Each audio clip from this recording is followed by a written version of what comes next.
Gaming smartphone has become a thing for quite a while. They may have crazy gaming performance with huge battery life, maybe even with an active cooling fan inside. That could be cool. But have you ever wondered one day you can make your own gaming handheld?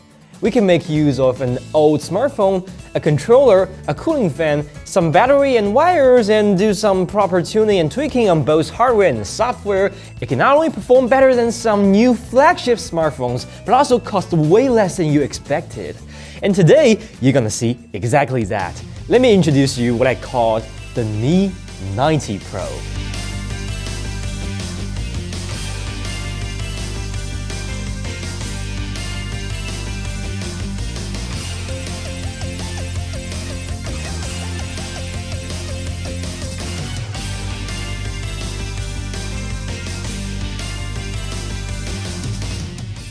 Well, I guess some of you guys have already spotted it's a Xiaomi Mi 9 inside.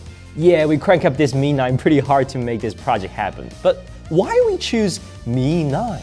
The most important reason is the chip inside. It's a Snapdragon 855. Thanks to Qualcomm, the CPU performance on Snapdragons hasn't increased that much in recent years. So Snapdragon 855 should already provide us enough CPU horsepower for modern games. The GPU, on the other hand, is a weak point of this old chip. But consider more and more mobile games are running with CPU bottleneck, it should be fine. And most importantly, Mi 9 sells really cheap in China. This unit with a cracked backplate only cost us about 700 yuan. It's about 110 bucks. Pretty crazy deal, right? To be honest, Mi 9 is not so popular worldwide. And this 110 price tag is just too good to be true for the global market. For you guys, I would recommend the OnePlus 7T, which is a slightly more expensive but more available phone. You can easily find one under 150 bucks in the used market, or maybe Google Pixel 4, which has a similar price tag. Anyway, an old flagship powered by Snapdragon 855 with decent community support should be fine. Okay, so what we have right now is just a regular cheap retail phone though. To make it a gaming phone, we might have to tune it by a little bit. Let's start with the battery. One of the very common complaints about this Mi 9 is the battery life. 3300 mAh battery may be acceptable for a phone, but definitely not tolerable as a gaming device. So we hooked 2 extra battery cells to the phone, making a total of 9900 mAh battery.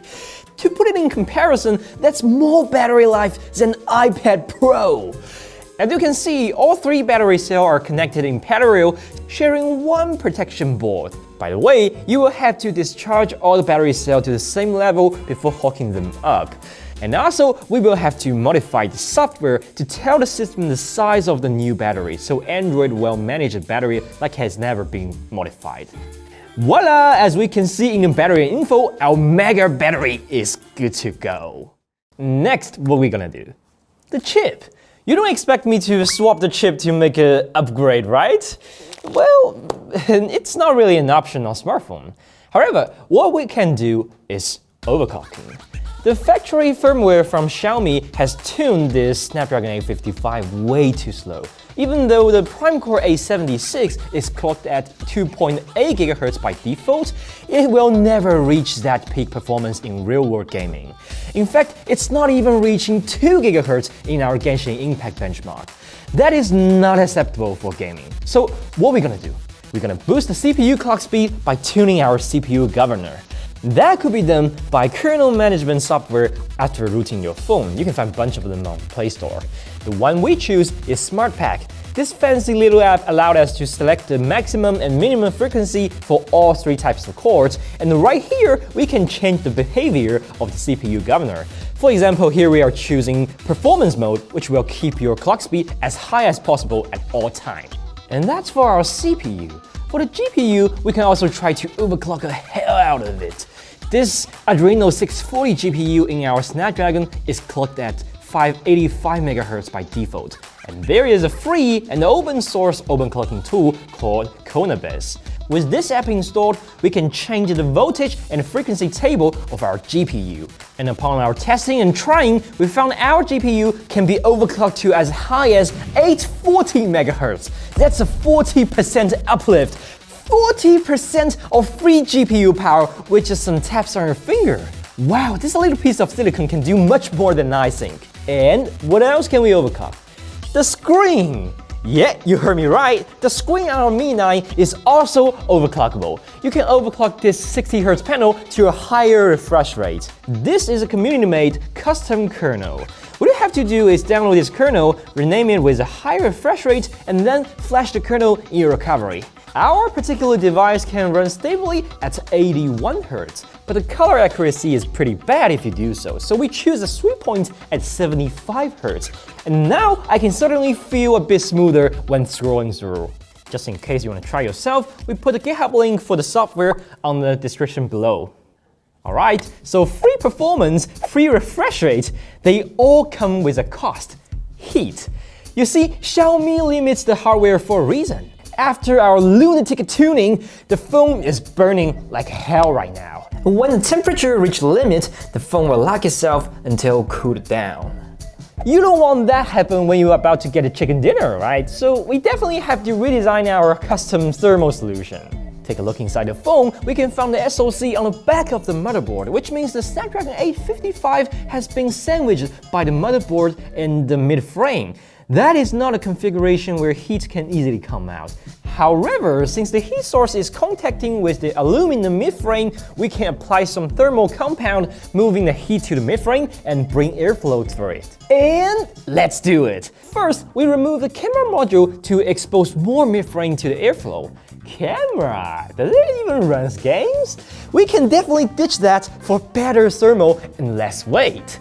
Then we stick an aluminum cooler with a 40 by 40 mm fan to the back of the motherboard, having sweet air blowing through all the time. To powering up the fan, we need to draw power directly from the battery.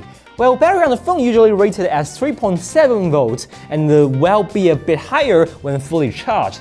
As we tried, it can still drive this 5-volt fan, but not at full speed. And you know what? We're gonna push everything to its limit, even this tiny little fan.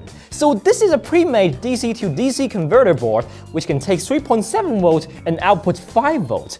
We hook this up along with breadboard and 2 switches so you can manually control it and choose the fan speed you like. And this module is just the right size to fill the gap between the battery and the fans. Pretty cool, huh? Now the thermal solution is ready, we can unleash even more performance by disabling the thermal threshold. This is a community-made MIUI thermal control tool called, well, this is obviously pretty well-mannered. You have 5 very easy-to-understand modes, with this first one being, By selecting this, Android will no longer care about how hot your phone is. So with our fan running, we are squeezing out every last bit of juice out of this Snapdragon 855. But with all those crazy modifications done, we still have a very important job to do. We need a case. Now we have to design a unique case for this unique phone. And with the help of 3D printing technology, it won't be too hard to manufacture. So the design is pretty straightforward. There are 2 parts of a case held together by screws. One of the most important things is maintaining airflow while protecting our finger from touching the fan. So here, we only left open the blade part, not the middle part. The gap is small enough so you won't hurt your finger. In terms of airflow, cold air goes into the case from back and then goes through the entire motherboard, exhaust to both sides of the phone. So far so good. What's also important is overall shape of the case. I mean, with all the stuff inside, it is really thick and heavy as a phone now. So we definitely want some extra smoothness from the case. We rounded every single corner, making sure no sharp angle can be touched. And now, I think it feels even better than a regular phone by holding. And of course, as a gaming device, it certainly needs to attach a controller. In between these 2 parts of the case, we reserve some space for a universal accessory mount. And we also designed a controller mount which attaches the phone to an Xbox controller. Since the mount is universal, you can attach more stuff on it like a speaker or a power bank or anything you can think of.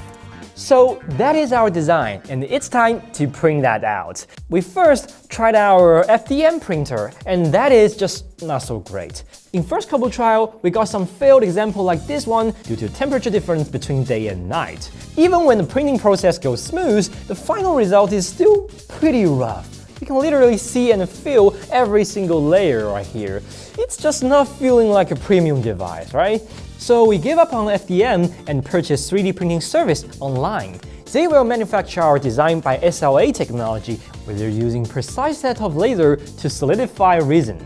And this is our final production. It costs 60 yuan, roughly about 10 bucks. And that worth every single penny. I mean, look at it. So smooth, so much better than what we have done. What a nice job. And after putting them all together, that is the gaming device we're talking about. At this point, everything has been done on this phone. So what is the cost? Total cost, including the phone, we spend 910 yuan in total. It's about 150 US dollars. It might be a bit more expensive in your region, but definitely way cheaper than the new flagship. It is quite a bargain for a gaming device, right? But how it really performs. It's time to test everything out. First, we tried 3D Mark Wildlife Extreme. This is a GPU benchmark, and the 40% overclock we put on it actually translates to a 40% performance boost. Yes, this GPU is on par with the newest Snapdragon 870. And more importantly, with the fan running at full speed, our GPU does not throttle at all. The stress test reported a whopping 98% stability. Yes, no throttling at all on full load. And maybe it's time to step into some real gaming. I mean, seriously demanding games like Genshin Impact. Just for comparison, a standard unmodified Mi 9 averaged at only 39 FPS under high preset. And if we check the CPU frequency, well, it is very slow. With the CPU core all below 1.7 GHz, no wonder why the game is so laggy. So now, let me introduce our Mi 90 Pro. Oh wow! With proper tweaking, this old lady can even run at over 50 FPS. That's a whopping 25% performance increase. And now the game is running way smoother than before. It's now feeling like a real gaming phone.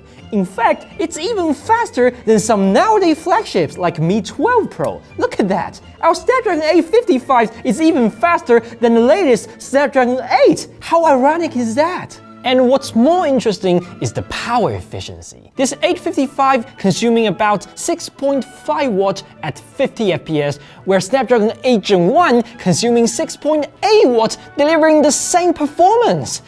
Is that what you call a flagship, Qualcomm? Flagship my ass! But to make it more like a proper gaming handheld, we still need a controller. So we printed an adapter, and with that, we can attach an Xbox controller underneath, and now this Mi 90 Pro looks like a Pro. However, the Android version of Genshin Impact doesn't natively support controller yet, so we have to use this little app called Mantis Gamepad Pro to map the touchscreen with these controller buttons. And we're gonna have to register every single button and the joystick. But look at the bright side, everything is configurable. You can even use the controller and the touchscreen at the same time. I would say it's even better than the official controller support on the iOS version. So we kinda nailed it in Genshin Impact. Maybe you should try some even crazier game. This is Alien Isolation, a real AAA title released back in 2014, and recently it has been ported to Android. Because the game originally runs on PC, every single graphic setting can be modified. By editing the config file, you can even unlock some PC-level graphics. Like by default, the game runs at 30 frames per second, but here we can unlock the frame rate to 75. Yeah, that's our refresh rate. And it just works! The frame rate definitely goes above 60s. Well, when actually playing, we got only 40-ish. Yeah, it's a PC game, so it is still pretty demanding, I should know it. However, the graphic quality is also PC level. Even we are only at 720p res right now, it looks pretty nice.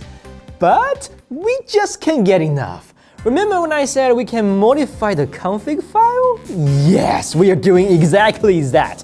Doubling our resolution to 1080p and enable every single option like reflection, ambient occlusion, particles, and...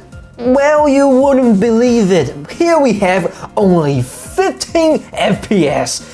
Wow, what a huge appetite. That is what we call demanding, huh? But look at the graphics, the shadows, the lights, the fire, the smokes. It's just gorgeous.